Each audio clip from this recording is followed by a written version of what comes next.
Yo, and salutations, y'all, and welcome. This is episode number 15 of Core Office Hours. Glad to have you with us today.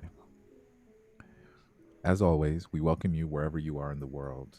We've got a lot of countries representing here. We've got Panama, we've got Germany, we've got Mexico, we've got South America, we've got Europe, we've got Belgrade, Serbia. Really glad to have you guys join us. So, today's session will be facilitated by myself, Keone Chong, the lovely Mary Gribbin, and the incredible Jose Caballer. And as always, this is a reminder, guys, that this is an experiment in co-creation. Really what we're trying to do is to encourage leadership through design, through brand strategy, through entrepreneurship. And we really want to empower the next generation of creative builders. We really want to redesign how the world works. People over process, over product, over profit, and human connections over everything. So, yeah, as always, this is the show that is brought to you by the Systm. And yes, each one of you guys are members of the Systm. So, as always, this session is brought to you by Core Brand Discovery Foundations. And if you're interested, you can check it out at coresmagic.com. We always ask for you guys to like and subscribe so we can continue to bring you this super powerful content. So let's dive into today's agenda. So we'll do our drop in as we always do and how we like to open the circle. We'll ask a little bit about you. We've got a real quick question to kind of set the flow and the energy of the room. We're going to talk a little bit about this week's theme, which is about validation and designing with data. Jose is going to go into that a little bit, just really short, a couple principles, a couple examples of where we're coming from and our expertise. And then we open the floor for core Q&A. So any questions in regards to strategy, branding, your product development, wherever you're at, let's see if we can solve some of those questions. And then as always, we end with the upload. And that's how we like to close the circle. What's the one thing you took away from today's session? So we want to remind you guys that our broadcast schedule is going to be shifting coming soon, right? So on Mondays, we typically have our clubhouse chats. It's 5:30 to about 6:30. On Wednesdays, we have core office hours, which are at 11 a.m. On Fridays, we have design therapy, which is at 11 a.m. And we also have the Systm podcast on YouTube, Apple, and Spotify. And I'm really excited for our next episode. We're going to be talking about NFTs. And we've got a couple really powerful and special guests that can't wait to share with you guys. But that'll be coming soon. But just a reminder for our broadcasts. Starting in June, design therapy will be twice a month. Office hours will keep the same schedule. And then starting in July, both broadcasts will be in the Accelerator program exclusively. So let's open the circle and let's drop in, guys. And in our drop in, we like to ask your name, your location, what you do, and what motivated you to learn core for your practice. I'll model that. My name is Keone Chong, and I'm located in Los Angeles. What do? I am a cultural engineer for this really special startup called the Systm. What motivated me to learn core for my practice? So for me, the impetus behind learning core was how to consistently deliver high fidelity creative. I was struggling with really having a deep understanding of a creative process, one that could be sustainable and a way that I could bring my experience in business development into the creative space. So that was my impetus. That motivated me. But what motivated you? So I'd love to hear from the audience. And you can go ahead and post in the chat, or you can step on stage and chat. The floor is open, y'all.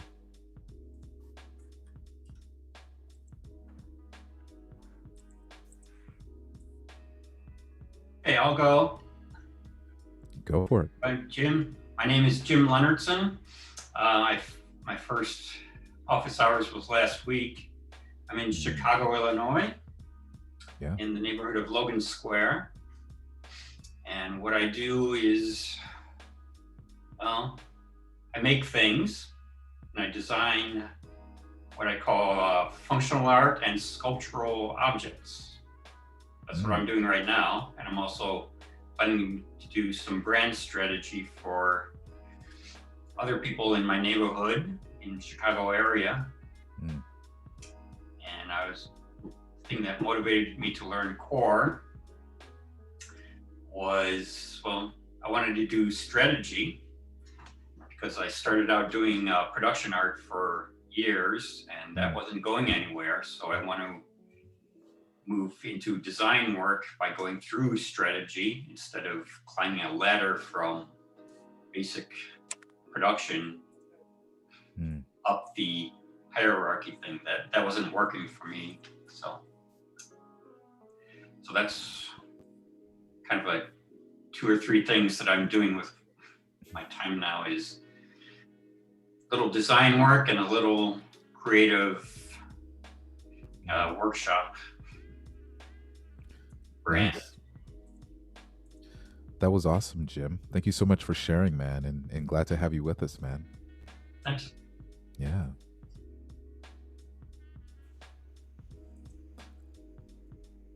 We've got Cliff in the chat. That's why I'm wearing my shop apron, by the way. Look, you and Jose get along. If anybody knows Ben Davis, clothing, they have a logo that the designers in the group would say, why would you have a logo that's so sketchy and cartoony? But I'm gonna have to put on my apron. Yeah, I was gonna say Jose's generally in the apron as well. Yeah. From their website, if you look at some of the comments for the products they make, if they ever redid their logo, all the carpenters and drywallers and house painters would say, what did you do with this logo? Put it back, put it back. Yeah, tons of identification there. 1935. Yeah, they've been around for a minute, 90. But listen, Jim, and sorry to interrupt, but I definitely want to get a couple more folks in here and have them drop in.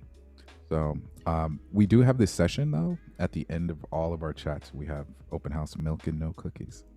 Perfect time for that chat. And I definitely want to pick that up because there's some interesting opinions there. So we've got Cliff, and he's in the chat, and he says he's in Brooklyn. He's a brand strategist and creative consultant. And he says that he needed a change in a career that aligned with his values. Core provided that for him. Thanks for sharing, Cliff. We've got TJ Maxwell from Edmonton, Canada. And he says he has a wee little agency focused on building fans, not customers. Thank you for sharing, TJ. I'd love to hear, what inspired you, though, to dive into core. We've got Jason, and he's in Lincoln, Nebraska. And he is an inspiring brand strategist. And he was interested in core because he wanted to learn collaborative ways to execute strategy. Super awesome. Thank you so much. We've got Mark Horton. And he said he needed structure to demonstrate the value that designers bring to the table. Core turned out to be this and a whole lot more. That's really powerful, man. I love the way that you worded that, Mark. We've got Patricia. She's from Manila in the Philippines. She's a brand strategist. She was very involved with her clients as an account manager, and she's always passionate about strategy. She had heard about core through the future, and she had been using some of the exercises from the videos, and she wanted to learn more about it. So she bought core during a Black Friday sale, and it was the best decision ever.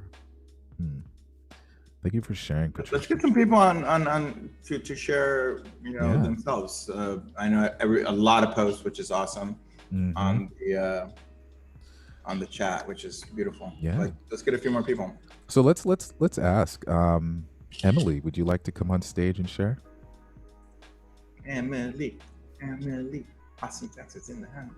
Sure, I'll share. Yeah.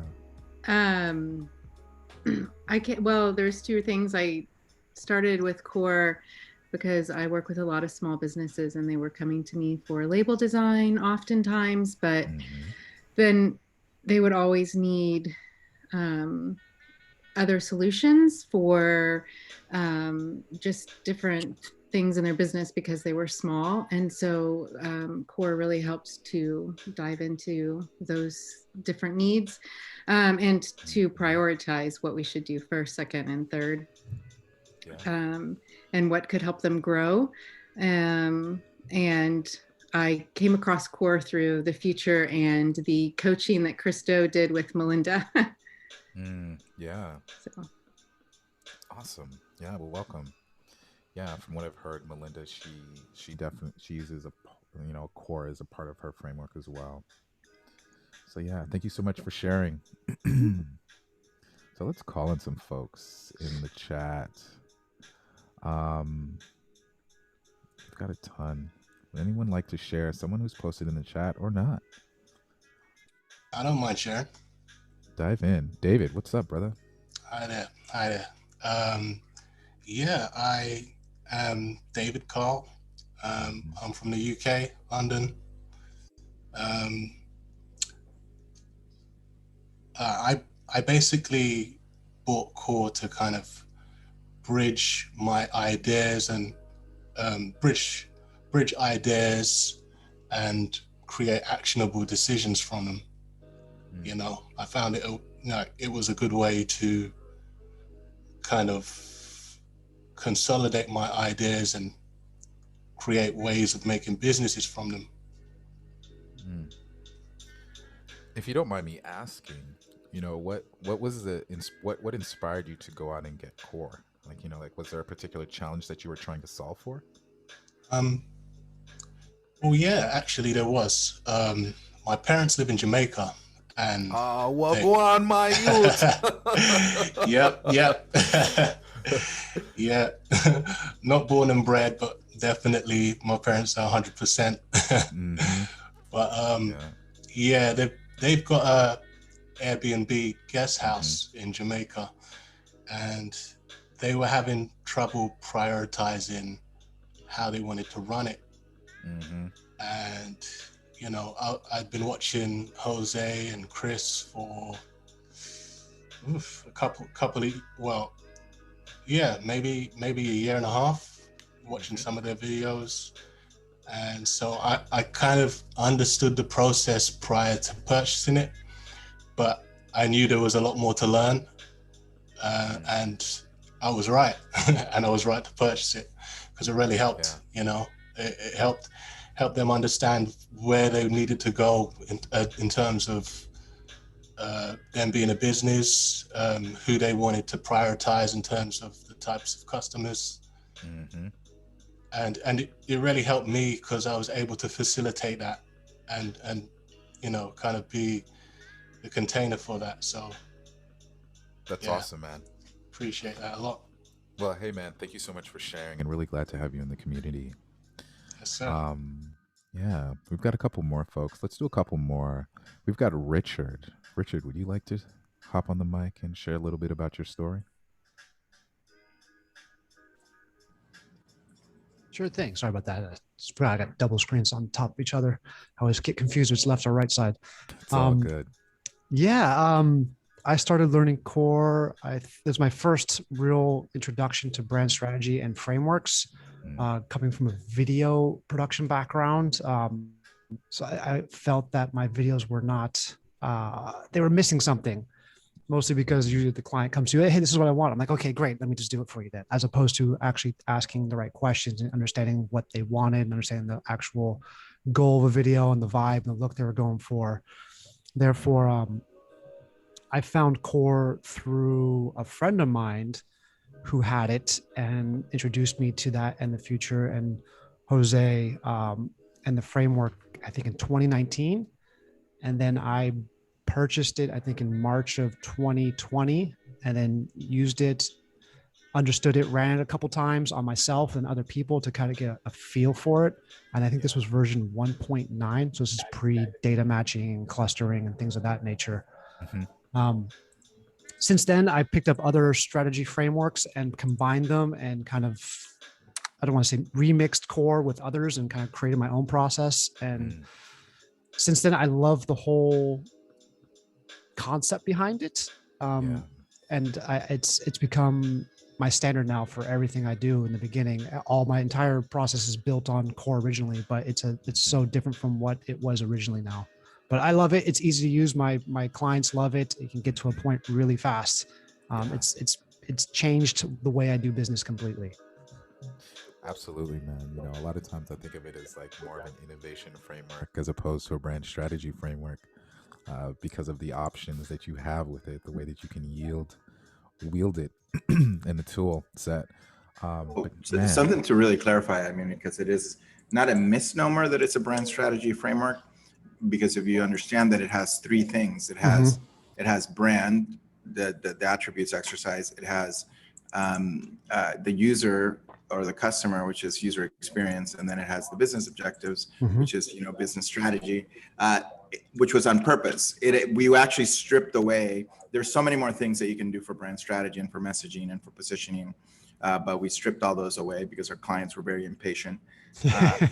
And then we did user experience, we did product development, and business objectives was the thing that, you know, startups were sometimes lacking. There was just about the big idea, and it didn't necessarily. But the point is that it's actually the magic of core is that it's mixing, you know,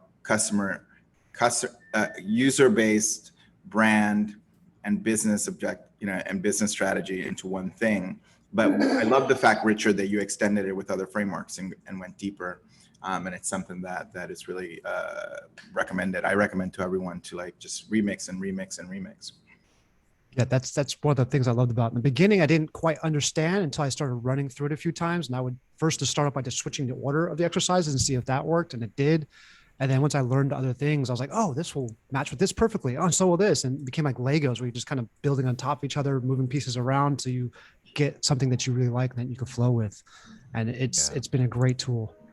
Yeah. Thanks for sharing, man. I appreciate everybody for sharing. Awesome. Absolutely. Papa, show him the Rubik's Cube. So let's do one more and then let's move on. Let's see. Paulo, you just posted. Paulo, would you like to share? Yeah.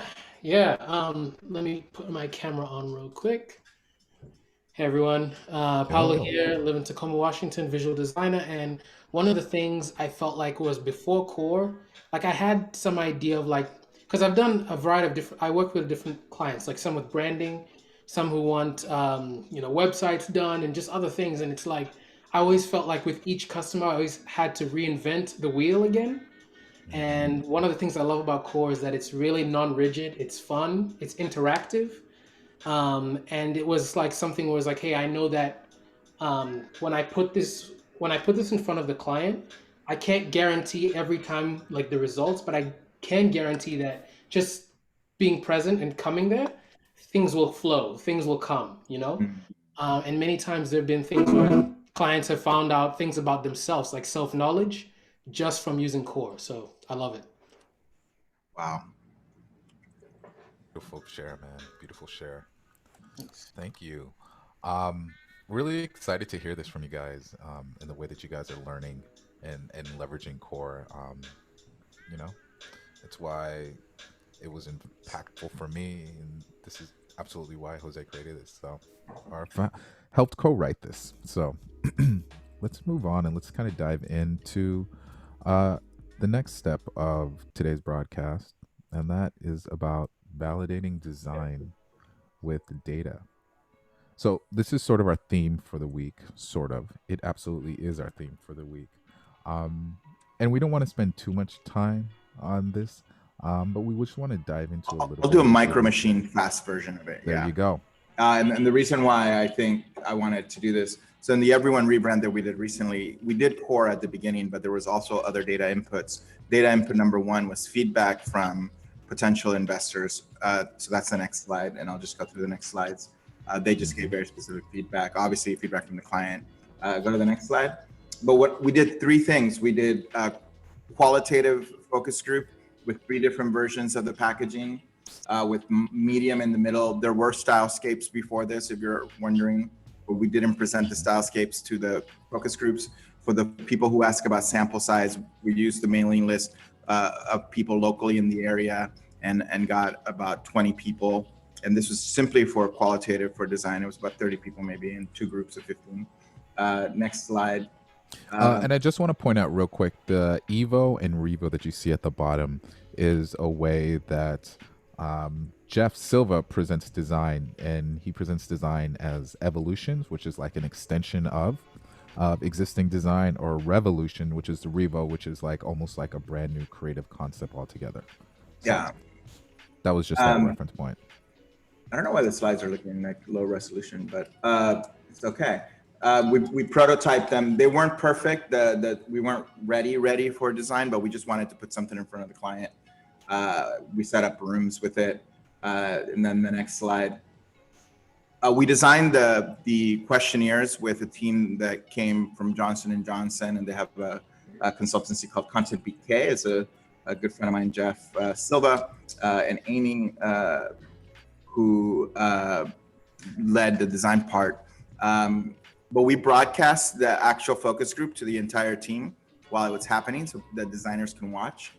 The head of product and we were all watching. I actually stepped out for a minute and also watched, which was hilarious and funny. We asked the customers to rank their designs. There was 4, the existing, plus 3, the mild, medium, and spicy. And it was hilarious for 10 minutes or 15 or 5-6 minutes to watch people discuss what they liked better. And then after that, we did a quantitative and a third qualitative with the more finalized designs. But one example, if you go to the next one, is it was put on the shelves so that people could see it in context of the competitors. So exactly in the location where it would be, and ask people to choose a direction based on how it looked against the rest of the competitive market. And then the final slide, I think, is, that's from quantitative, like people just choosing A, B, and C, and online, and then also offline, right? It was done offline and it was done online. I had formerly experienced doing this primarily for web, A/B testing, if you're familiar with A/B testing. There's some links that I promised. There's a link from Nielsen, the user experience consultancy that's pretty well known and renowned. It has some really interesting inputs, and Patricia's going to put it in the chat. But and then there's a book. The book is a bit wonky. It's big, and it's one of those O'Reilly books. But there are multiple books. Like there's Guerrilla User Testing. You can Google it, and it's not necessarily the most easiest thing to do. But once you really start matching core with data from the actual research, so you can do research at the beginning, you can do research in the middle, you can do research after.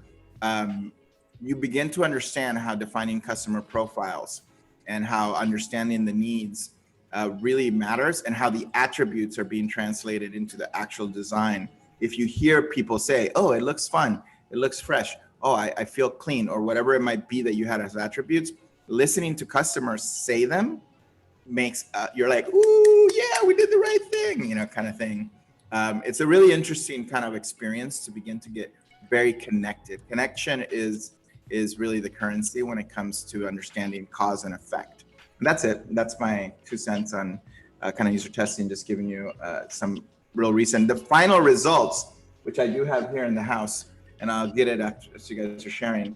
The final results, really, what I look at the design and I'm like, I understand where in each of the stages where the decision was made and how data played a really big part in it, in addition to people's opinions. But it validated.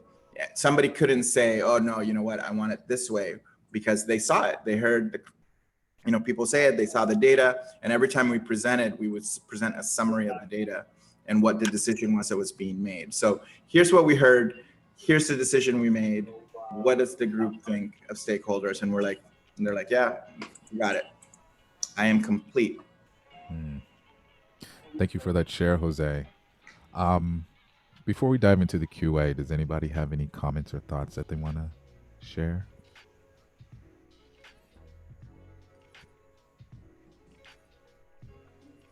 Post in the chat if you need to.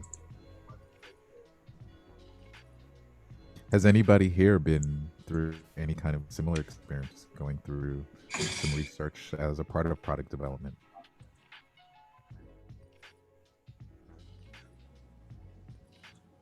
So you can see the old and the new, and how they're related. You know, they're very related. Obviously, it wasn't like we went to another direction. It was encapsulating all the things that needed to be improved. Yeah. All right. It was an evolution as opposed to a revolutionary design. During core, one thing that we want to start doing is having you guys show case studies of your projects. Mauro showed Corvus rebrand a few months ago, or a month ago, actually. It wasn't that long ago. And I was pretty blown away by his process. So I would love to start seeing, if you guys want to showcase yourselves and have the community get to know who you are, I'd love to start seeing case studies from your projects. Yeah. Awesome. TJ, you've got a question, come on stage and ask. And then Emily, you'll be next. Hey y'all, so I love this user testing. I'm just curious, can this be implemented by yourself or should it be done with a team? Very good question. You can.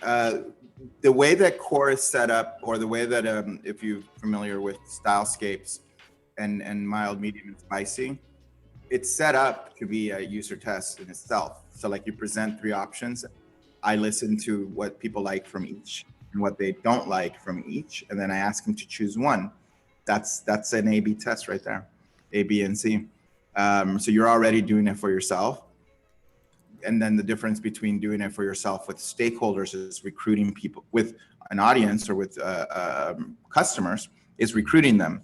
And if you're bold, you can partner with your client and say, do you have a mailing list? One thing I did was, one time we were doing it, and I did have it in my office, the book, and I read some of it, of guerrilla testing, user testing.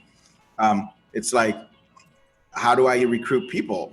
So I did 2 things. One, I used my mailing list. I said, we're doing a focus group for a product, and you get $50 Apple gift card.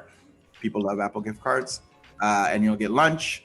And we needed 15 people, and I put it on my mailing list, and I put a Craigslist ad up. My mailing list produced the best responses because there were people that we knew in the community. And my mailing list is just, you have a design studio, you have a mailing list you've been using. I still have a portion of that. That mailing list is still the foundation for the people that are on it now, in addition to those of you who bought core. And I send it out, and the caveat is, I really work with a lot of people. I'm not an expert in user testing. So I did hire somebody in my community to design the test. Somebody who did user testing for digital, and it cost like $500 a day. So we ended up paying her like $1,500 or something like that. This was a while ago. So now it might be different, but if you want to do it by yourself, you can. Writing the questions and reading about how to write the questions, how to not be biased, and the most basic questions is, the structure of the questions is, you baseline the person, what they do for a living, size of their household, are they a category shopper, meaning are they in the category of, you have your user profiles that you did with your customer, that you did with your client, base who you need on those. We are looking for, a person that fits this. You could even show the user profiles when you're recruiting, and then you can probably do it on your own. If you feel uncomfortable, do it with someone else. My answer, I hope that helps. Yeah. Awesome, thank you. And just a couple points. You can also do just like super guerrilla style stuff by yourself, and not take it as serious, but use it as more like inspiration. So here's an example. When I was launching a restaurant, and the owner felt very strongly about the decor, and I couldn't convince her to look at a change, to look at, like, renovating the interior. What I did was, I just opened the door to the restaurant, and quite literally everyone that walked by, I would invite them in to um, to check out the restaurant and the decor, and to rate it, and to give their feedback. And I had about 50 people come in, and then I consolidated it all into a document, and then I gave it to the owner, and I was like, hey, I know that I've been talking about changing the interior, et cetera, et cetera. Here's the data to prove it, right? Now, this wasn't like some super, well structured thing. It was just really quick. It was just getting feedback from people off the street and just writing it on a sheet of paper, quite literally. I just printed out, wrote a questionnaire real quick, made a bunch of copies, gave them pen and paper, and asked them to fill it out. And just told them when the restaurant opened that they come in, and I'd give them like 20% off. Super really quick way to get like feedback, and just use it not necessarily as a point to, baseline something off of, but as a, inspiration to like kind of affect some sort of action. And then we've done it here within the community when we were doing the Accelerator program. I put together a Zoom call and made a mural, had a bunch of questions, and just kept it, in this conversational space like I'm doing here. And then just took that feedback, put it into a document, and used that as inspiration for our Accelerator program. So it doesn't have to be too complex, but really it's about understanding customer sentiment. So yeah, hopefully those are some ideas that you can leverage. And Emily, I know that you had a question. Thoughts? We've kind of already covered it, but I still want to go deeper, I guess, as far as I think you were on Monday night touched on the fact that people will tell you one thing, but then when they go shopping at the grocery store, they're going to pick something else up, or they're going to do something else, that they didn't tell you. And so when it comes to package design, though, it is like a personal experience. I feel like when you're in the store and you're actually shopping, and you're not thinking about necessarily only the design. And I'm just wondering, like, is it something that you should always do? Do you think that you should always be doing focus groups? And is it always helpful? Or so we'll start. When do you decide? When do you decide what the call is outside of the focus group? And like say, F it. This is what it should be. That, and just when you have like newer businesses that don't have the budget. Like I know, of course, Johnson & Johnson and all these big guys are going to always go that route. Right. But when it gets into the smaller people that are like only in one store, like how do you approach that? So if it's okay, Keone, I'll say something very briefly about that. The team, the Content Decay team used to be at Johnson & Johnson. So but yes, there was a budget for testing, and there were, this wasn't it was a $70 million company at the time. Now they're about at 90. So it's not a smallish company. It's we did it on the street. Jeff and I, we arrived in San Rafael. The first thing we did was go to Target and just go shopping for ourselves. We bought all the different hand soaps and sanitizers, etc.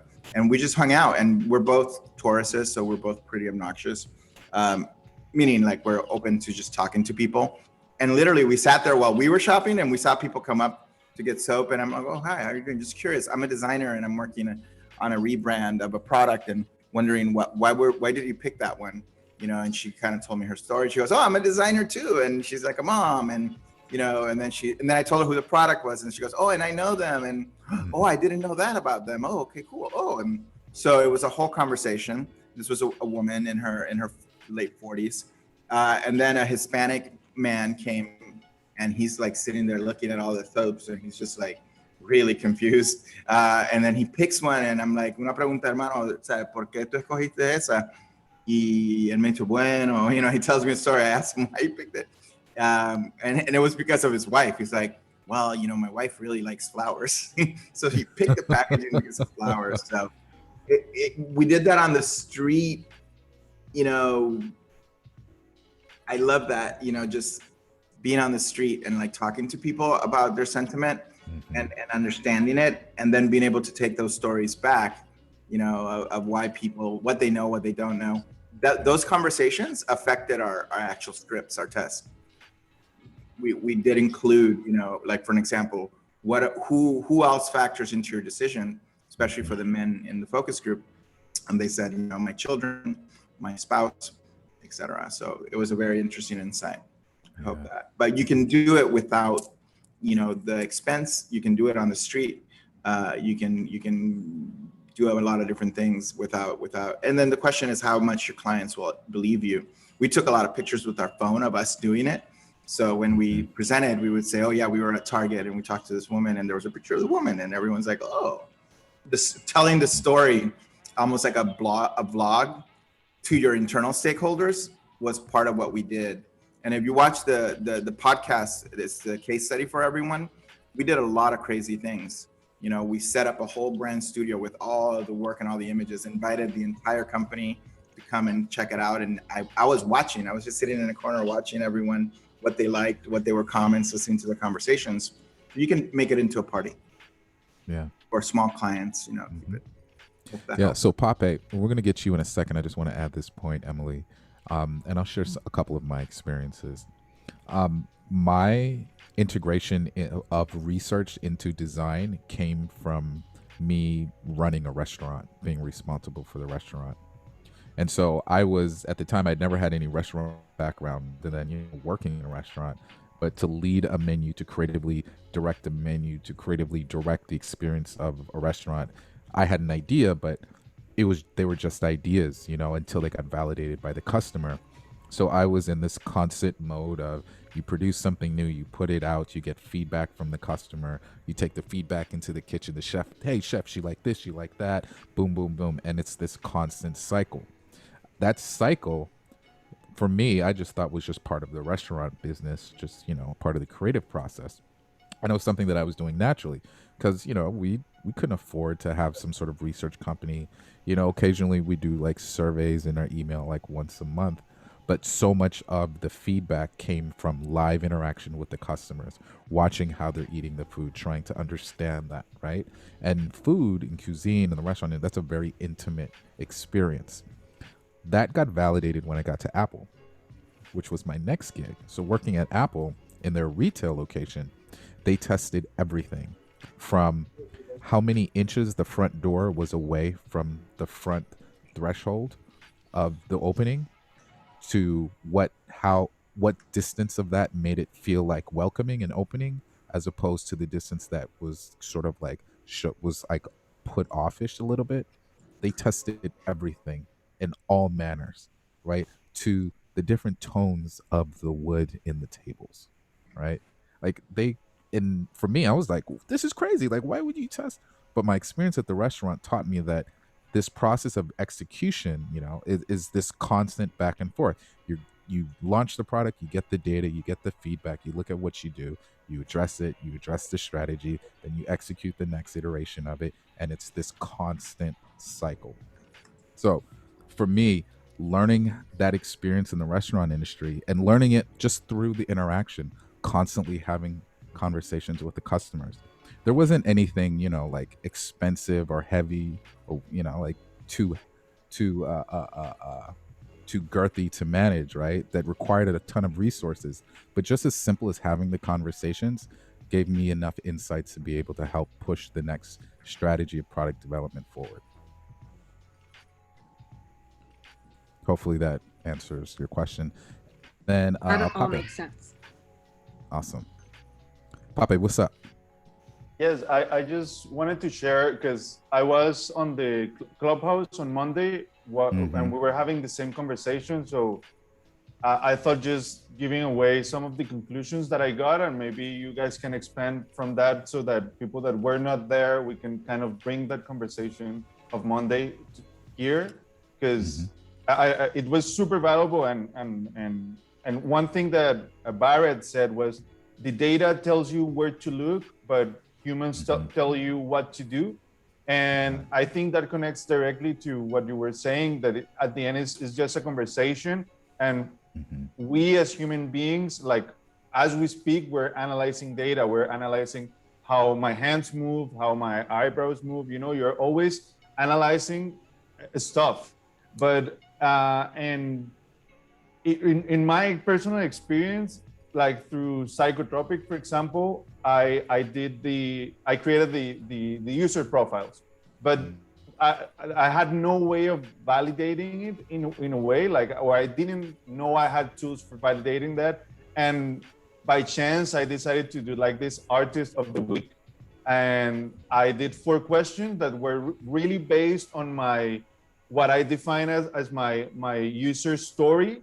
So I kind of asked some questions to see if they could fit to that user story. And when I got the answers, it was like validating them. Like I was meeting this person in real life with different contexts, but the fears, the challenges, they were quite similar to the user that I had defined as an artist that was like a kind of my ally, not my main user, but was one of the users. But now that after the conversation, I realized that maybe the answers were biased because they know me. And I don't know, it kind of felt weird that most of the answers were similar. So yeah. I'm Papa and I'm complete. Well, hey man, thank you so much for that recap. And for those of you guys we're curious about what conversation he was referring to, on Mondays we have a chat on Clubhouse, and we're just talking about our theme. We had Barrett Morse, who is like our resident business and finance, business modeling specialist. He's an MBA. He actually is Barrett and I created Core with Mary. Mary and I taught the exercises at Art Center before we, completed it. And then, the rest is history when I shared it with Christo and we created the kit. And that came from feedback. The Core kit came very specifically from feedback. We put the first kit that went out that I made was called Agency in a Box. And it was just a bunch of files, like just from contracts to like budgets to proposals. A lot of those have been converted. Chris converted them into the proposal kit. Is from that original proposal kit. Stylescapes, all of those kits come from that kit as individual kits. But when one of my early investors in the school said, all that stuff is great, but I don't, just those 3 exercises, that's the most valuable thing. Just, if you sell me that, I'll just buy that. And I'm like, okay, we'll do that. And then we made that. So the feedback and community and communication, really critical to building your business, including your customers. So I would like to do a test and let's switch over, Keone, to Core questions, open questions outside of our theme. The test is in the upload, which is really, what did you get out of today? What do you need from the system? Like, a lot of you have been participating for a while now, and we're ready. We are burning the boats. We're not going back. We're moving forward, but we're ready really to work and release the 2 additional products published by the system. And we would love to hear what you need. Like, how can we support you? What would be the most valuable thing? For me right now, what I've seen is the most valuable thing is to give a voice to us and to have you be here and to have you share and to have you be the content. I don't like the word content. I don't like content. I like community and I like interaction. So this is why we do these. Keone is the same. And just observing and listening to your stories is the most valuable thing for me personally, but then what's valuable for you? Anyway, that's an experiment for the end. So other core questions?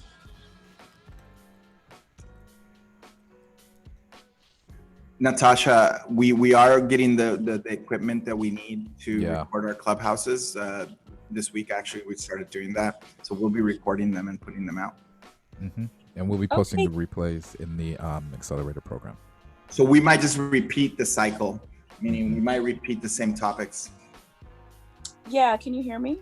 Yes, sure can. Okay. Yeah, I was bummed to miss what I guess happened this week. For me, I tend to be more of a technical, analytical, logical sort of learner. So I it's more helpful for me to have some of these more technical, like doing a deep dive into like data content, how to make it work for you when you're doing like a rebrand or when you're doing like a web project could be really valuable. I'm just bummed that I feel like some of these conversations are happening in Clubhouse, which up until a couple weeks ago was only for Apple, device users. So I just feel like, oh, I'm missing the things that I really want to hear. So I guess my first question was, will you ever review some of these? I don't know. I mean, Clubhouse doesn't save the conversation. So right. How do you decide like what you're saying on Clubhouse versus what you're saying during the week? And is there any plan in place to maybe be able to evaluate what you thought was really powerful in Clubhouse to present to your community that's already engaged with you in these other weekly sessions and not necessarily part of your Clubhouse audience? Does that make sense? Yes, it does. And the answer is yes. So let's do for June, let's do a designing with data recap Zoom call with those people. It's scheduling those people during the day is the issue. They're all working. So like Jeff and Barrett and the people that show up. So that's why Clubhouse is a good venue. But we'll repeat it on Clubhouse, and then let's plan on something to invite those people to have deeper conversations for you, and maybe examples, like have Jeff show examples of A/B testing, and it'd be great. I'm talking to someone who does marketing automation to also kind of share content with us. Yeah, and to answer the earlier part of that question, Natasha, we come up with themes for the week. Mondays, we generally sort of like explore the topics with our community and audience, and what naturally just percolates from the conversation. Some of the really powerful themes and ideas that were valuable. We'll share them a little bit on Wednesdays here, just like we just did, and then we share a little bit on Friday as well. So yeah, that's sort of like process for now. We'll use whatever you request today at the end during the upload as the topics for the next 2 months. Yeah. Okay, cool. Thank you. You got it. Hey y'all, can I ask a question real quick? Sure can. What's up, brother? This is Cliff from Brooklyn, and I wanted to know, I think you guys have gone over this before, but how you would suggest running user profiles on organizations as a client's customer as opposed to individuals? So I've done that a few times. I treat it basically just the same. But now you're abstracting, instead of a demographic, you're abstracting it to an organization. So I still go through the same elements, but obviously you have to change up the demo a little bit. So let's repeat the question. So Cliff is asking if you need to do a profile of an organization instead of a person. Is that correct, Cliff? Yep, that's it. I have the tendency to so Keone's saying that he abstracts it, and I've done it too. My preference is to actually push the customer to say, who within that organization are you going to have contact with? So when you're in B2B, when you're doing business to business, like let's say you're doing a customer who your client is a consultancy or I was doing for a financial advisory, and they wanted to have financial institutions as the advisor, the customer. And what I said is, cool, that's great. So let's name those institutions. Now, who in that organization will be the person that you will have contact with, and who has the purchase decision? So 2 profiles came out of it. One was the VP of technology, who would be having this conversation with you about blockchain implementation. But he's not the purchase decision. He's going to have to go take it to his CEO and give them options. So we outline what process that person has to go through. And then how does the CEO make the decision? And, we talked about it. And these were executives who knew this because they've been on both sides. So one thing they said was like, well, the CEO is going to base it on risk. So you're going to give him some options. He's going to pick the the people that have the most validation, and he's probably going to ask, for data on that, like, show me their website, show me their clients. Peerage is the number one thing that CEOs use, meaning, ooh, my competitor used them, or this company that I really like used them. Okay, then I'll say yes. So the thing that came out in the design was, that for the VP of technology, ease of interaction, like the project management, was going to be the most important thing for him, because he doesn't want it to be a pain in the ass for him. And then for the CEO, it was a little bit of ego. It's like, well, who else has used them? And then we needed to do the logo grid, right? And make sure that we had the right people in it. So that was without using the company as the profile, but getting into the people inside of it. It's a little bit more effective in communicating or in doing the solution to do it that way. But you can do it as an organization. Like, what do these organizations need? What are their challenges? It's a little bit wide and broad, and you can still message and create something for them, but it's a little bit less fidelity if you do it that way. Yeah. And to add to that, the company that I had done this for was this company called Formosa Group.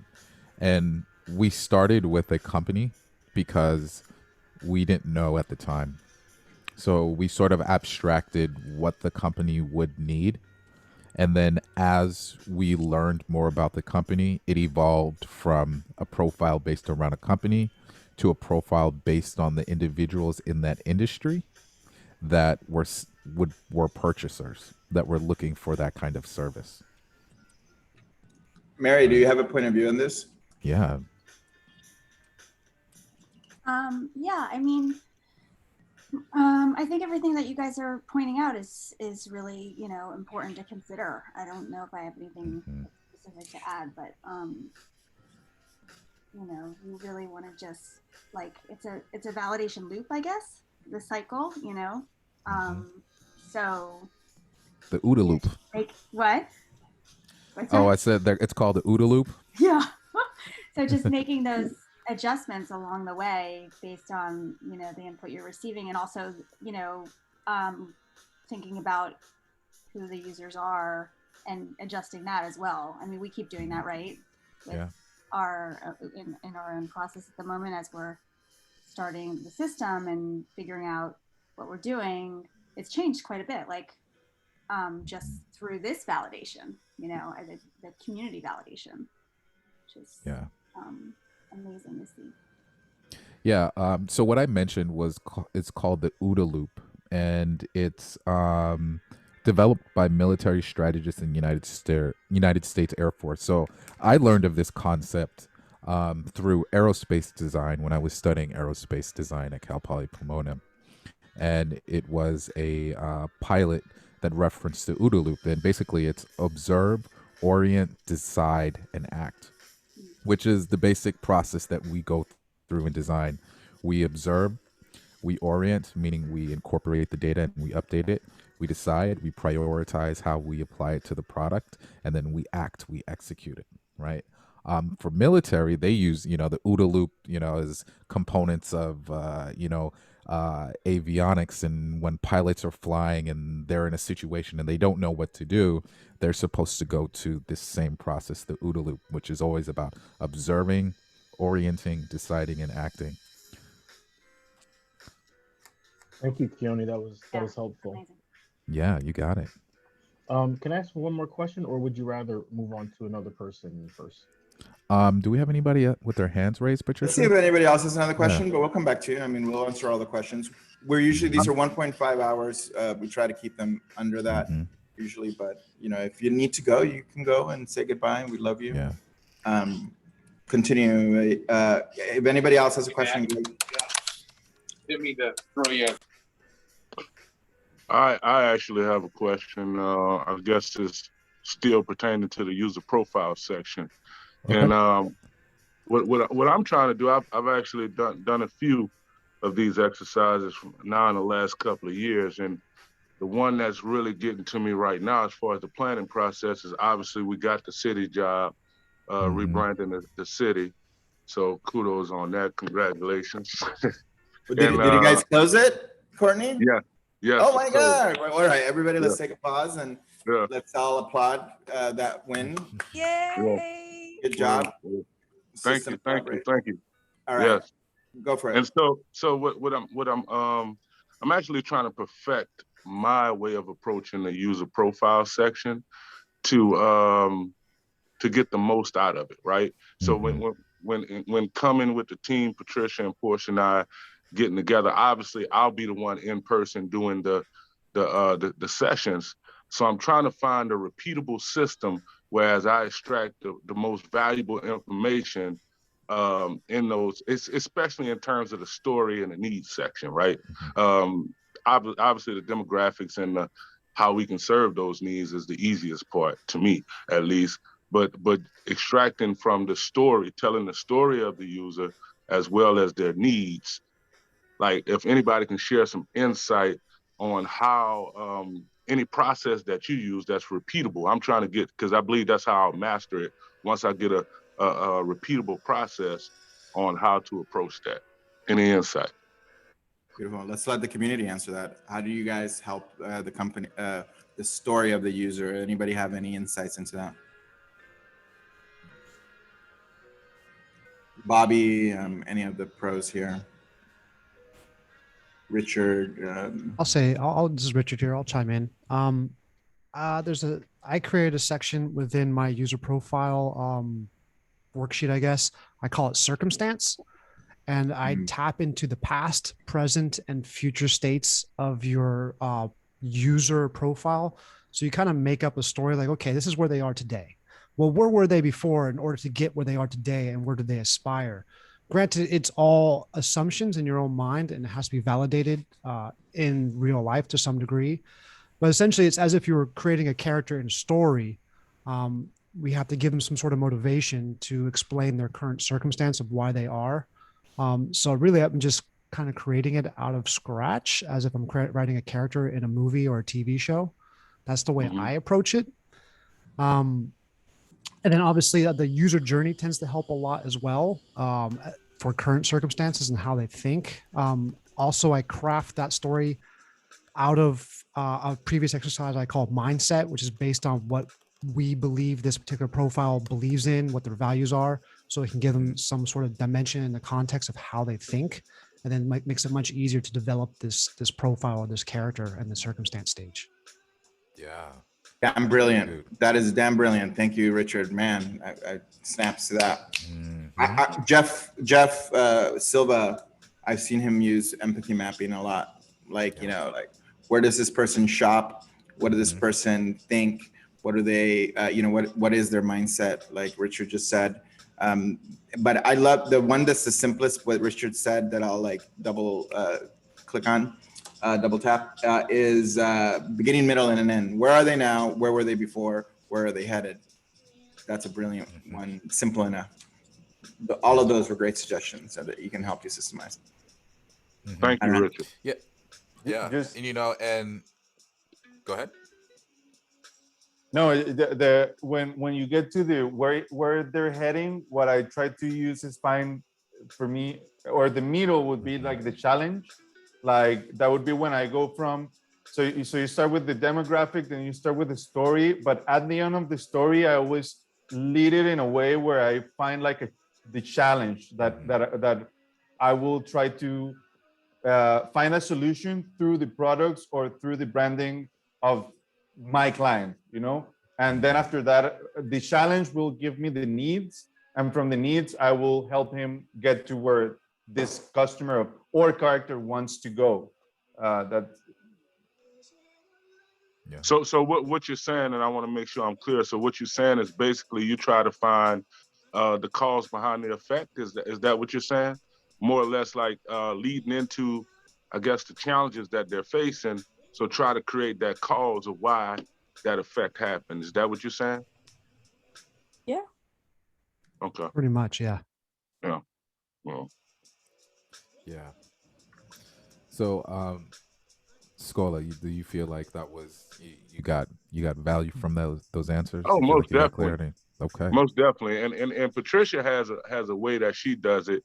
She actually did it on me the first time when Jose had suggested to me to have core done on my actual company, on my personal business.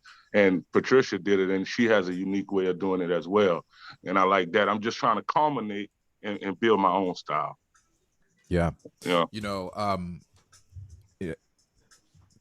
profiling, customer profiling is a skill, and it is about cultural awareness. You know, like I recommend, you know, just getting familiar with the ethnography process.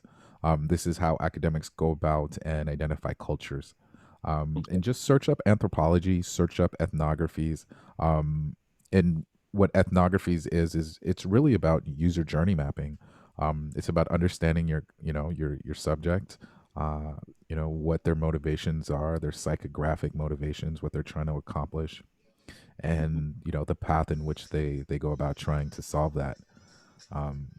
So yeah, really great feedback, really great excuse me, sorry, could answers. I just chime in there for a moment? Yeah, I was just thinking about you talking about anthropology just there, and I remembered reading a book by Seth Godin called This Is Marketing, where he talks about the overlapping dreams and desires of the user or customer. And he lists, you know, the intrinsic emotions that kind of govern a person's decisions. And, you know, it's quite an extensive list as well. And it might be helpful. It might be helpful. I mean, you know, you've got the user's needs, but the emotional intent is always important, and combining them might be helpful. So, yeah. Yeah, thank you so much for that. You put a link to the book, David, in the chat for people. Sure. Yeah, and there's a lot of like really great suggestions in the chat. So you definitely check out to the chat about empathy mapping and the such. You know, Maslow's hierarchy of needs. Which, Becky, quick note: Maslow's hierarchy of needs does not take in the original context which it was created, which was within a society. So we look at that and we look at it as an individual, but it's actually nested within a community. So it's important to like keep that point as a reference when using Maslow's hierarchy of needs, because I've seen that nuance get lost, and that has affected the outcome. But we've got Ranzi, and I want Ranzi to, you know, he had a couple questions. Ranzi, would you like to come to the mic and ask your questions? Before it does, I just want to say thank you to everybody that gave the input. I sincerely appreciate it. Oh yes, Gola. Thank you, brother. We're here for you, man. That's why we got the community. So yeah, Ranzi. Well, maybe Ranzi doesn't want to hop on. Hey, can you hear me?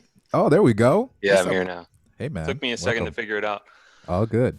Yeah. So I had two questions. I don't want to throw out too many different points at one time, but the first one was I just put that part of the worry that I have in just how quickly core a lot of times needs to take is just that the information that people throw out is less accurate. And so I'm trying to figure out how to balance that well, because I'm especially really passionate about words and communication. And so it's really frustrating when like, I'm like, man, I feel like we could have like gone deeper and kind of drilled down to something like truly great in this specific area. And so that was one question. You want me to pause there? Yeah, let's do that. Pause there. That. Okay. Thank you, guys. Speed versus, and let's open it up for people like, you know, going fast and not having as accurate of data from your session, and or maybe the client doesn't even know. What are people's inputs? I mean, Keone and I have very different styles of doing core. I do it really fast. Keone does it really slow. So pop it. Yes, no, I was going to say that I'm super slow. I take, especially in brand attributes, sometimes I take up to 2 hours, because I am also really passionate about words and communication. So I'm always curious to, I act as a mirror. So as Keone and Jose always do here, and when you say something, they reflect it back to you. So it's always, the way I go deeper is just by paraphrasing what the client is saying and not focusing just on adjectives or concepts, but trying to make them describe really big. And through questions, I just start like narrowing. And one, it gives me a deeper perspective of what they're talking about because they expanded a lot. And it helps me also prepare for the next exercise that I'm doing. So for me, I take my time, and I always, in my proposal, I give time to the clients, you know, because for me, core is not just beneficial for the client, but it's also beneficial for my creative process. So I make sure that I will get everything that I need or I want to translate it later.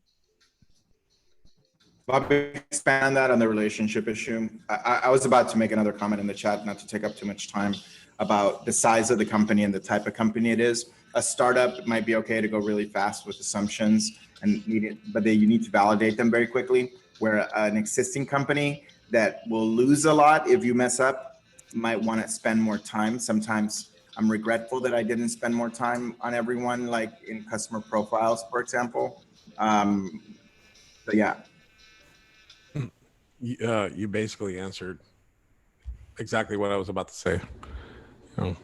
Well, shit, man, I should shut up and repeat it from your experience. My experience is so every client, it's different, right? If you got a big corporate client, normally they want sessions to go, they want to extend it as long as possible, right? And the small business that I normally work with, we try to do things pretty quick. The way I do it, I don't know if you guys already, last time I said, I break things down in phases. So like a discovery session can last 2-3 weeks before I even take a step of like, okay, this is the plan that I'm going to do, or this is the solutions. So it's just like the relationship you have with the client, you know. If you're new to core, I would suggest to practice with friends, family, to get more comfortable with it. Or even people in here say, hey, David, I want to practice with you. Pape, I want to practice with you. And that's what I would suggest, you know. That's awesome. Can I add something appreciate to that? Yes, please. So the balance between doing core slow and fast, in my experience, I like to do it fast. I think every company can be fast, no matter how big or small you are. So what I did was I mixed core with some elements from the design sprint methodology. So basically time boxing, note and vote, and working together alone works really well with core exercises when you have the possibility of getting like 5-6 people in the same room doing core and working as fast as possible, but then you have to be sure, validate everything you do. So basically my core workshops or sessions or whatever take about 9 hours total, 2 days, 4 hours each, and then we get to validate. But in my experience, it's easier for me and it's better for the company if we have like quantity instead of quality in the first place, and then we go to validate. After we validate, we do whatever, design, consultancy, growth plans. But I think it's just a matter of style and the kind of clients that you have.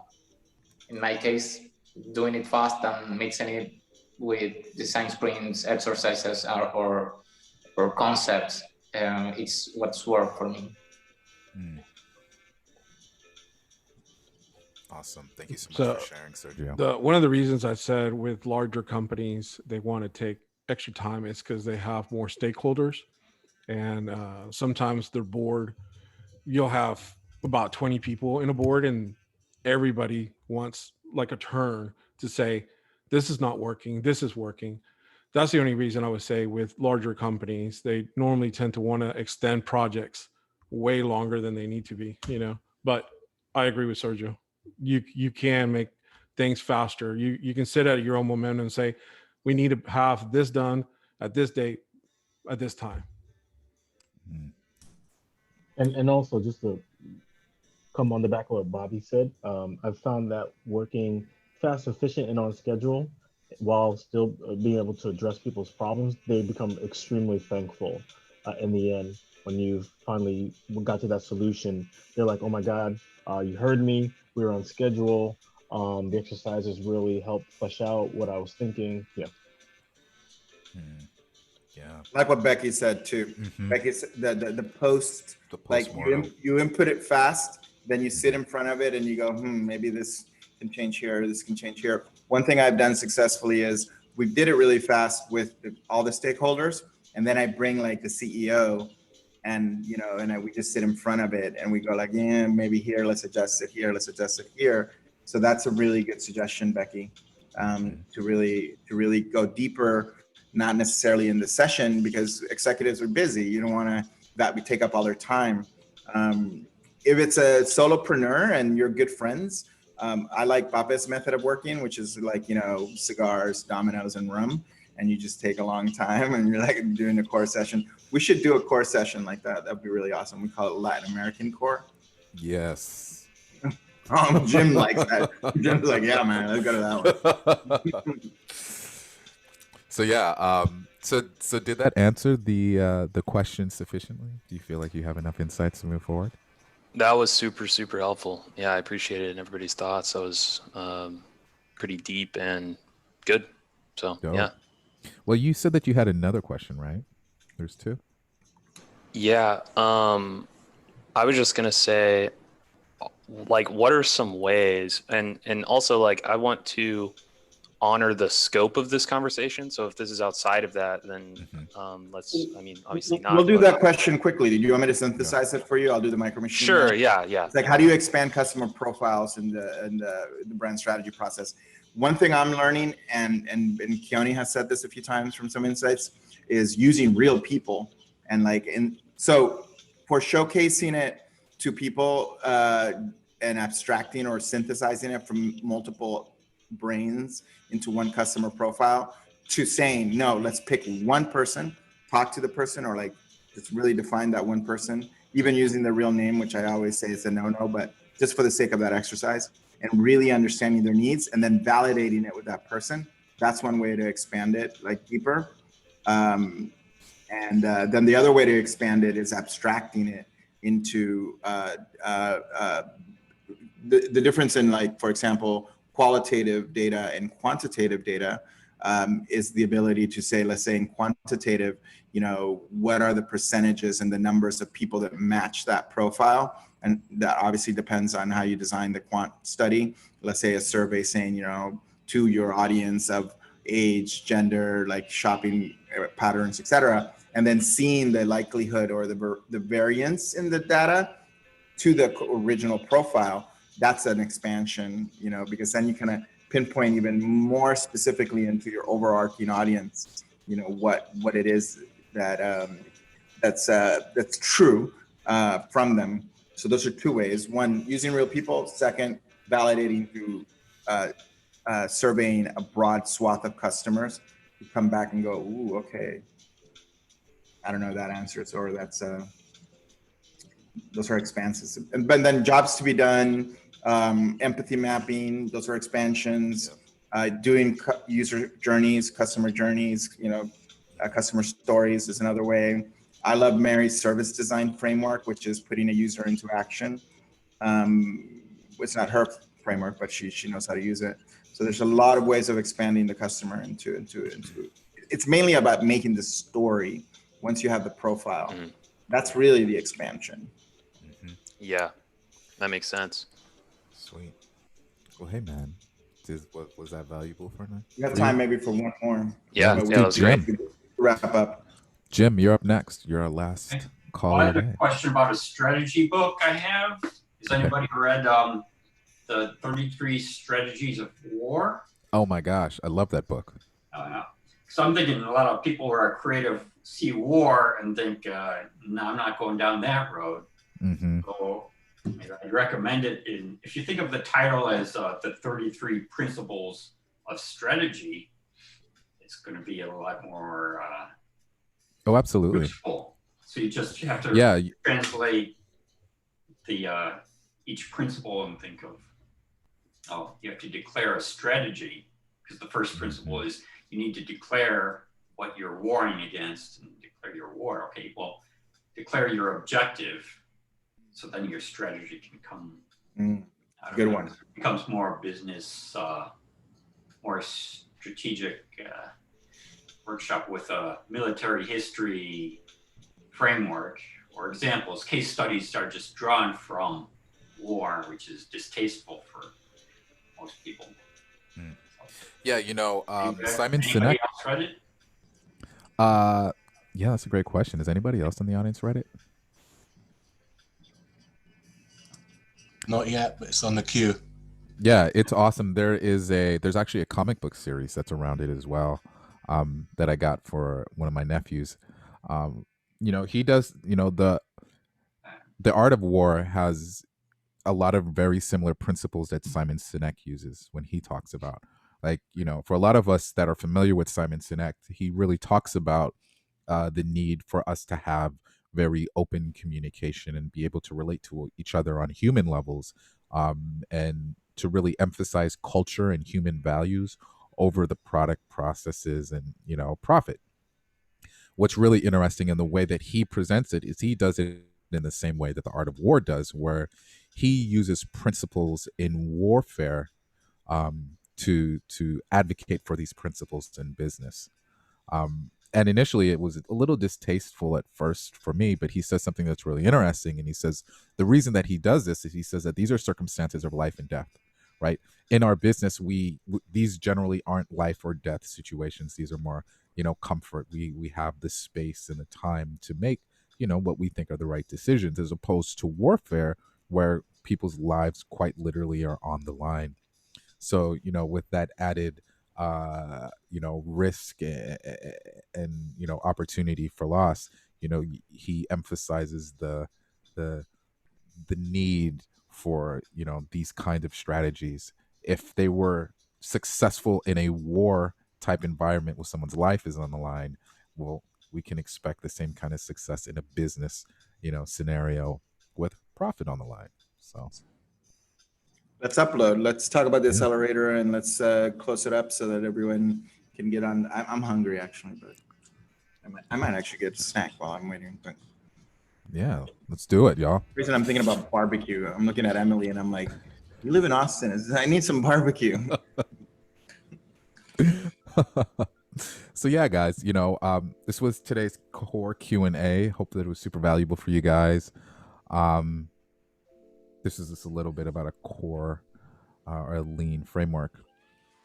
And, you know, we talked a little bit, we didn't get into the sharing rules, but let's get into the upload. And so the upload today is about what was the one valuable thing that you got from today's broadcast? And the floor is open. And how can the system help you? Mila did a really good one. She said, practice circle. Like, she wants to be able to get her website and her stuff done with other people, which I like. Study hall, study hall. Yep, study hall's coming, y'all. And I would love people to step up, people that are here for the first time, and just share what they got out of today and how can we support you? What is the most valuable thing that we can give you this summer over the next June and July? If we gave you something, you would be like, oh my God, this is like gonna drop. And that has a tangible impact on your business and on your life. Meaning more money, more time, happiness, joy. Short of everyone going to Panama and hanging out with Papa on the beach and doing, you know, mushrooms, what would be the next most?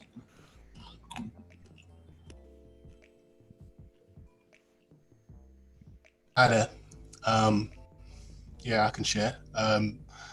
Yeah, more examples of testing. I think testing is something that I struggle with quite a bit, and just different case studies, different examples of how you've you know, accomplished like impactful testing.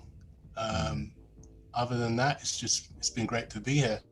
It's been great to hear everyone's what everyone's struggling with and what everyone's excelling with and learning. So thank you. Thank you, man. Glad to have you with us, brother.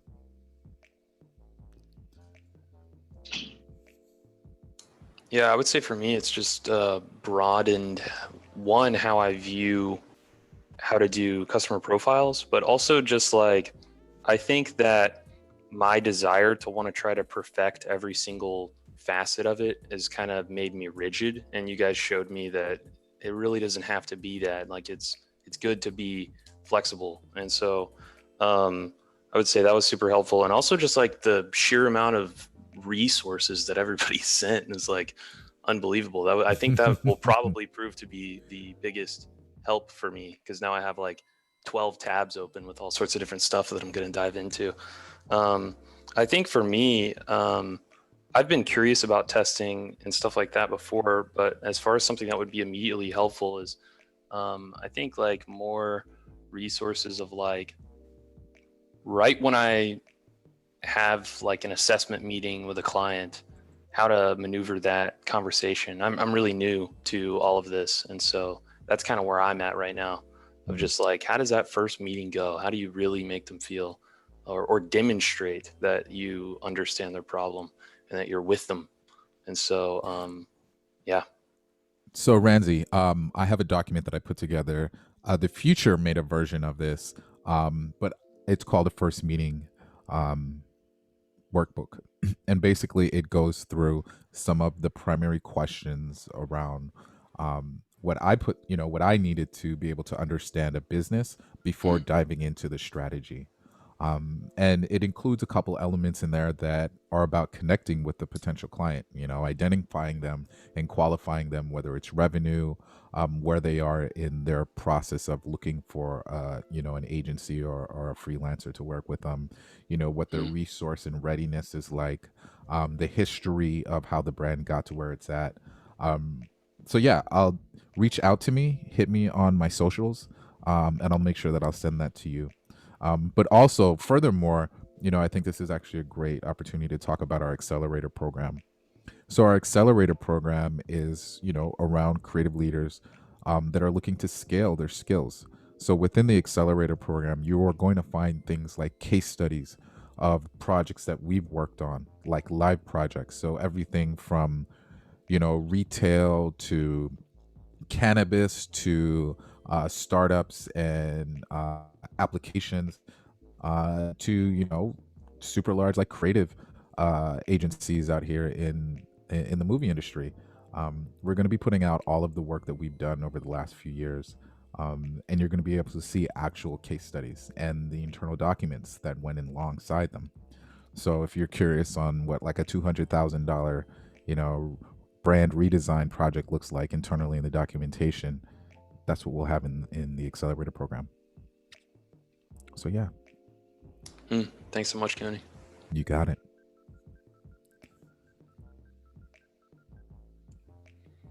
The floor is open. Hey, Keone, I'm really curious about the Accelerator program. So I wanted to ask you if you can describe it to me or to everyone here, besides the case studies and all the resources. Are we going to have like particular dynamics or something like that? Yeah, so here, the Accelerator program is a way for us to take a lot of the value that we get in a lot of these interactions and to have it in a central place. That's a safe space for us to be able to share that kind of work.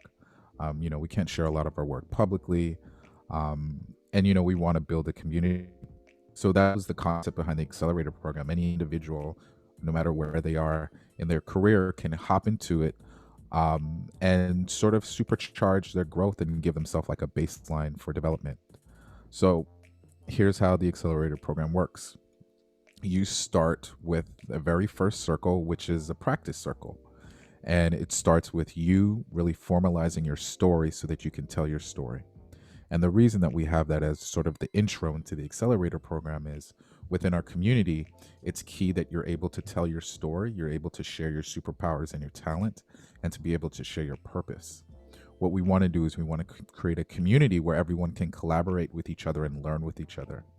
And so there's a few mechanisms of the way that you build that relationship that we really want to emphasize. And it starts with being your best self, your most authentic self. Within the Accelerator program, you're going to have things like practice circles. So spaces where you can work alongside folks in the community, whether you're working on a core project together for a client and you guys are all doing the same kind of like brand identity, you might have a circle where everyone is doing web development and web flow, using that as a platform. There may be a circle for social media. So for everyone that's, getting set up on LinkedIn or Instagram, right? They're all doing those kinds of things together. That's just one component of it, though.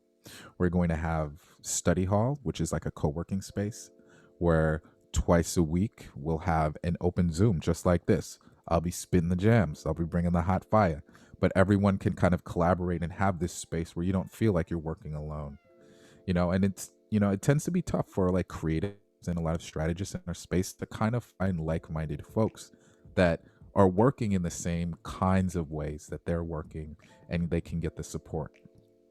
Now, these are all just activities that we'll be having on an ongoing basis, including the broadcasts and the replays. But there's also the added benefit of having access to all of the resources and tools.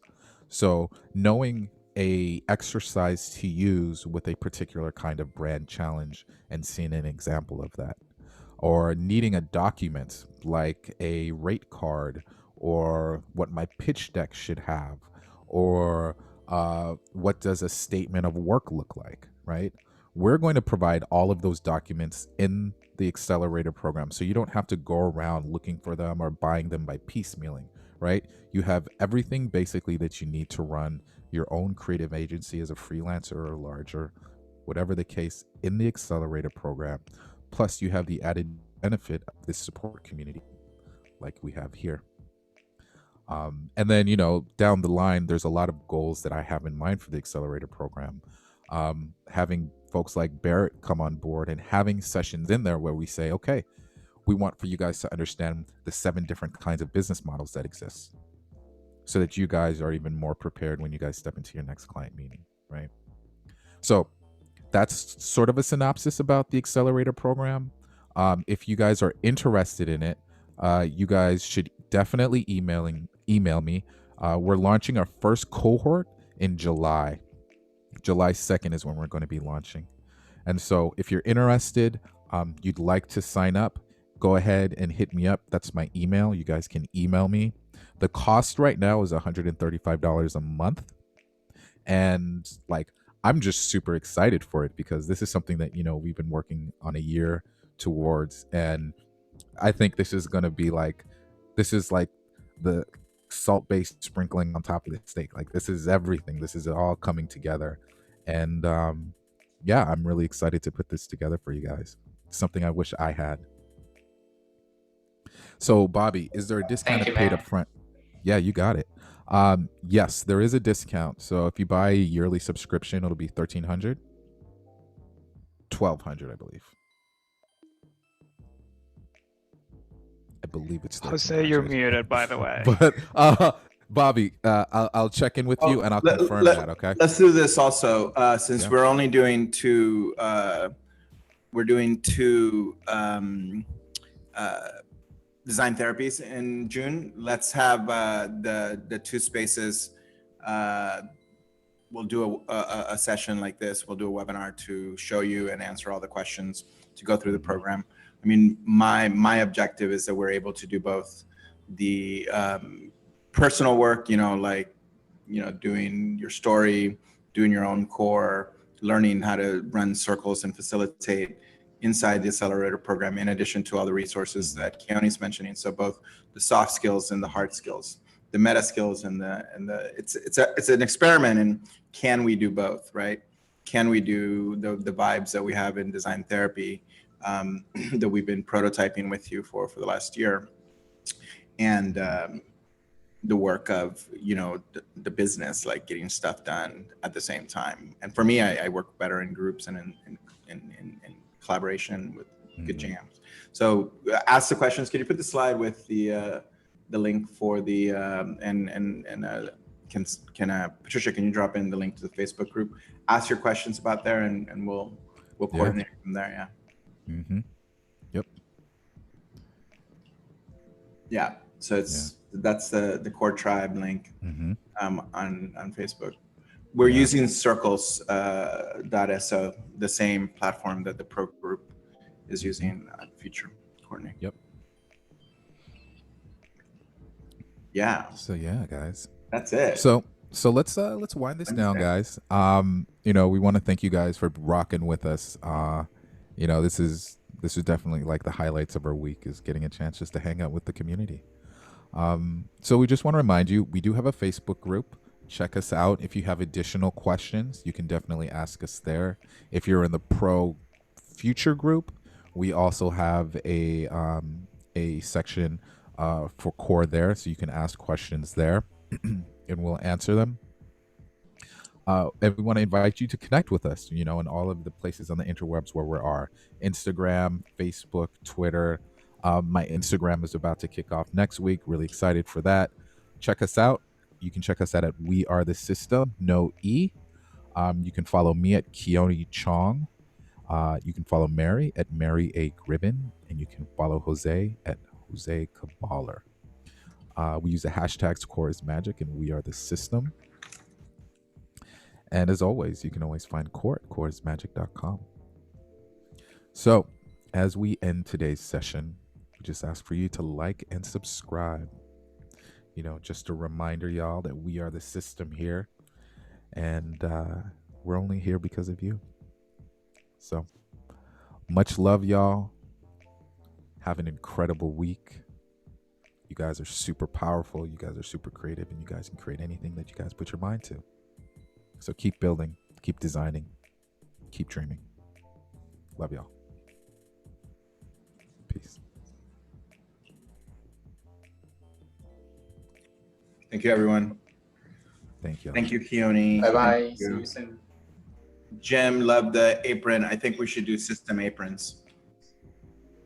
We'll put Yes. them on our merch, because we are the new artisans of the new world. Yes, I would get an apron. I would use it in my kitchen. Oh, aprons. Okay, I'm writing I that got down. aprons from the Hamilton Wood Type Museum. That's in a drawer. I love it. That's This awesome, community, Jim. I just wanted to share that this community, the city branding project we got, was because we met through this community. So thanks, guys. Yeah. Appreciate Congratulations. Thank you, Bobby, for your wisdom. We got to get you your own channel. Yeah. And Dexter, it should be Bobby versus working on it. Dexter. I have a nickname for him, the Core OG. The Core OG. Oh my God. Yeah. That's what's up. Bye. Thanks, guys. Take care, y'all. Peace. We're good Wednesday. Thank you, Rancy, for your questions. Yeah. Thank you, Natasha, for your comments. Loved it. Yeah. Did you read what Dexter just put in the chat? Yeah, Bobby, drop them.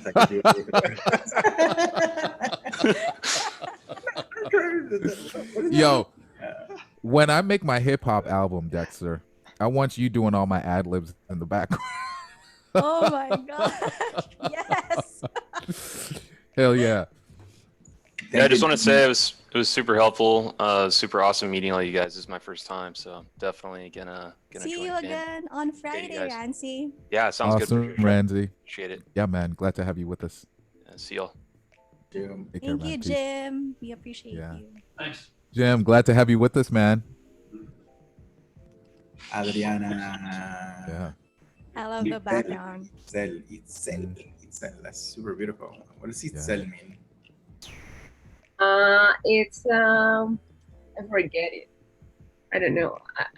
I know that Adriana es mujer que viene del mar y it has to be about flowers. Well, let's Google this because I'm curious. Itzel means rainbow lady. Oh, look at that. That is awesome. Rainbow lady. It's a girl's Spanish name, the origin meaning rainbow lady. Oh my that. gosh. Oh. Yo, I have that's a new so nickname. perfect. I have a new nickname for you, girl. What's up, rainbow lady? Okay, thank you everyone for Can I get a link to the backgrounds? Oh yeah. Well, I set one up, Adriana. Did you put any more on there? Yeah, I sent it last week, but I'll share with you because I have uploaded new ones. Yeah. Hey, Adriana, are you in you're in our She's in the inner circle WhatsApp. WhatsApp. Yeah. Post it in the WhatsApp. Okay, perfect. Yeah. Pop in the WhatsApp in the inner circle? Pape, you're. I think so. But because I've seen people meeting, and I don't get. Yeah, I know. Patricia, I got you. I've seen you in Tequila and a lot of people meeting, and it's like, the fuck? I'm here every week for a year. I love you, Pape. So mean. Pape feels left out. Shit, how do we get they found out about our secret meetings? Momo got real. Well, Dexter, if you get into the inner circle, you got to do some work. But yeah, I'll bring the Latin drama. Yeah, Like a telenovela. Dexter in there. The system so popular. Jim, Jim is like, I don't know what's going on, man. That's crazy. I love you, Pape. We love What's you. up? Yeah. All right, guys, I'm gonna shut it down. All right, guys, we're gonna call it. Bye. Love y'all. Peace. All right, guys, love you. Bye, Jim.